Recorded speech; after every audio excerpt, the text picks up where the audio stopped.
ರಾಣಿ ಚೆನ್ನಮ್ಮ ಮಹಿಳಾ ಸಂಘ ಇಲ್ಕಲ್ ವತಿಯಿಂದ ವಿಶ್ವ ಅಂತಾರಾಷ್ಟ್ರೀಯ ಮಹಿಳಾ ದಿನಾಚರಣೆಯನ್ನು ನಗರದ ವಿಜಯ ಮಹಾಂತೇಶ್ವರ ದಾಸೋಹ ಭವನದಲ್ಲಿ ಅದ್ದೂರಿಯಾಗಿ ಆಚರಿಸಲಾಯಿತು.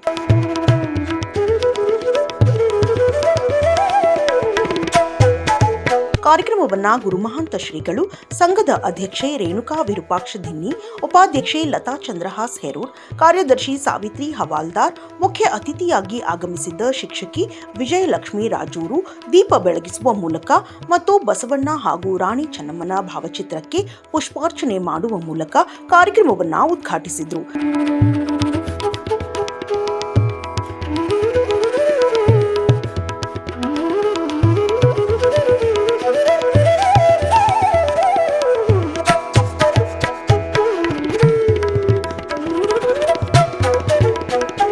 ಇದೇ ಸಂದರ್ಭದಲ್ಲಿ 5 ಜನ ಮಹಿಳಾ ಸಾಧಕಿಯರನ್ನ ಗುರುತಿಸಿ ಸಂಘದ ವತಿಯಿಂದ ಸನ್ಮಾನಿಸಿ ಗೌರವಿಸಲಾಯಿತು. ಇಲ್ಕಲ್ ನಗರದ ಎಲ್ಲಾ ಮಹಿಳಾ ಸಂಘದ ಅಧ್ಯಕ್ಷರಿಗೆ ಗೌರವ ಸತ್ಕಾರವನ್ನ ಮಾಡಲಾಯಿತು.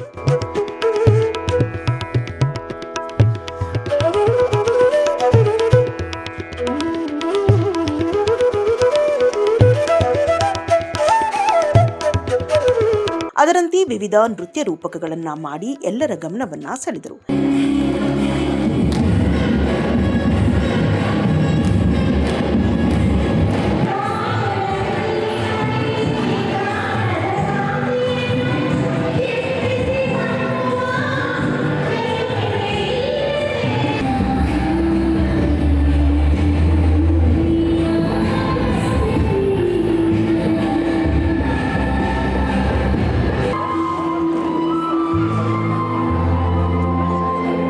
ಈ ಕಾರ್ಯಕ್ರಮದ ಬಗ್ಗೆ ವೇದಿಕೆ ಮೇಲಿದ್ದ ಗಣ್ಯರು ಮಾತನಾಡಿದರು. ದೊರೆತಿಲ್ಲ ಮಹಿಳೆಯರಿಗೆ ಸಮಾನ, ದೊರೆತರೆ ಮಹಿಳೆಯರಿಗೆ ಸಮಾನ, ಸಿಗುವುದು ಪುರುಷರಿಗೆ ಸನ್ಮಾನ. ದೊರೆತರೆ ಮಹಿಳೆಯರಿಗೆ ಸಮಾನ, ಸಿಗುವುದು ಪುರುಷರಿಗೆ ಸನ್ಮಾನ. ಪ್ರೋತ್ಸಾಹಿಸಿ ಪ್ರೇರೇಪಿಸಿ ಅವಳ ಅಂತರಂಗ ಶಕ್ತಿಯನ್ನು ಆಗ ಕಾಣುವಿರಿ ಒಂದು ಸುಂದರ ಸಮಾಜವನ್ನು. ಹೆಣ್ಣು ಒಂದು ಅದ್ಭುತ, ಕಾಣದಿರಿ ಅನ್ಯ. ಅವಳಿರದಿದ್ದರೆ ಒಂದು ಕ್ಷಣ ಎಲ್ಲವೂ ಶೂನ್ಯ. ಸಕಲ ಜೀವರಾಶಿಗಳಿಗೂ ನೀನೇ ತಾಯಿ, ಸೃಷ್ಟಿಗೆ ಚೆಲುಮೆ ನೀಡಿದ ಮಾಯೆ. ಅಕ್ಕರೆ ತುಂಬಿದ ಸಕ್ಕರೆ ಭಾವವುಳ್ಳ ಮಾತೆ, ಸಕಲ ಜೀವರಾಶಿಗಳಿಗೆಲ್ಲ ನೀನೇ ದೇವತೆ. ಅವಳಿಲ್ಲದೆ ನಾವಿಲ್ಲದೆ ಜಗವಿಲ್ಲ.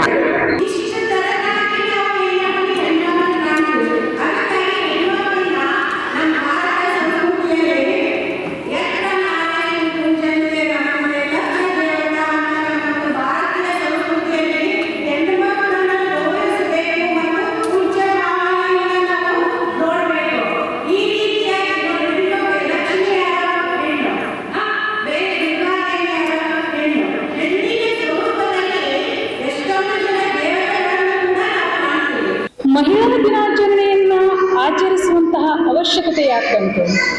ನಾವು ಮನುಷ್ಯರಲ್ವೇ? ಪುರುಷರಷ್ಟೇ ಸಮಾನರಲ್ವೇ? ಪುರುಷರ ದಿನಾಚರಣೆಯನ್ನು ಯಾಕೆ ಆಚರಿಸಲಿಲ್ಲ? ನಾವು ಮಹಿಳಾ ದಿನಾಚರಣೆಯನ್ನು ಯಾಕೆ ಆಚರಿಸ್ತಾ ಇದ್ದೀವಿ?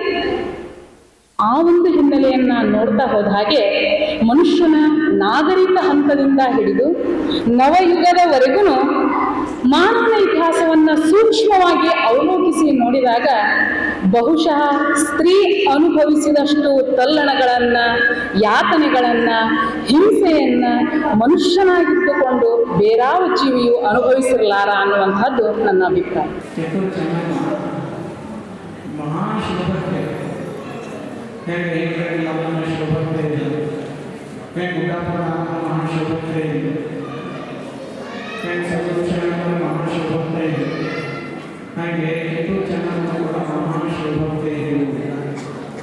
ಯಾವಾಗಲೂ ಕೂಡ ಲಿಂಗವನ್ನು ಪೂಜೆ ಮಾಡ್ತಾರೆ. ಸಾಯಂಕಾಲ ಲಿಂಗಗಳ ಕಾಲಕ್ಕೆ ತನ್ನ ಹೊರಡಿರ್ತಕ್ಕಂಥ ಲಿಂಗವನ್ನು ಮನೆಗೆ ಮುಟ್ಟಿಸ್ಕೊಂಡು ನಮಸ್ಕಾರ ಮಾಡಿ ಕಾರ್ಯಕ್ರಮದಲ್ಲಿ ನಿಂಗಮ್ಮ ಬೇಬೂರ್ ಹಾಗೂ ಸಂಗಡಿಗರು ಪ್ರಾರ್ಥನೆಯನ್ನ ನೆರವೇರಿಸಿದರೆ ಸುಮಾ ತೋಟದ್, ಸುಮಾ ಪರೂತಿ ಸಂಗಡಿಗರು ವಚನ ಪ್ರಾರ್ಥನೆಯನ್ನ ಮಾಡಿದರು. ಲಕ್ಷ್ಮೀ ಮುಳುಗನ್ ಸ್ವಾಗತಿಸಿದ್ರು, ಶಶಿಕಲಾ ಪಾಟೀಲ್ ಪರಿಚಯಿಸಿದ್ರು, ಮಂಜುಳಾ ತೋಟ್ಗೇರಿ ನಿರೂಪಿಸಿದ್ರು, ಲಲಿತಾ ಅಮ್ಮನ್ನವರ್ ವಂದಿಸಿದ್ರು.